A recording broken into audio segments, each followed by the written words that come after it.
এক যুদ্ধে রাসূলুল্লাহ সাল্লাল্লাহু আলাইহি ওয়াসাল্লামের এক সাহাবীকে খ্রিস্টান কমান্ডার ধরে নিয়ে যায় এবং তাকে বন্দী করে বলে যে তুমি আমার মেয়েকে বিয়ে করো, আমি তোমাকে রাজত্ব দিব এবং ক্ষমতা দিব এবং তুমি খ্রিস্টান ধর্ম গ্রহণ করো।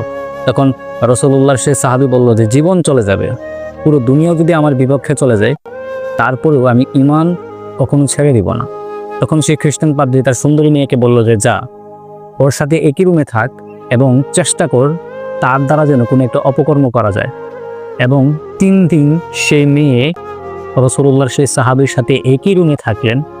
3 দিন পর বের হয়ে তার বাবাকে বললেন যে বাবা, ইন্নাহু শাজারুন আম হাজারুন, যে নিশ্চয়ই এটা মানুষ নয়, এটা হয়তো বা কোনো একটা গাছ নৌকে পাথর।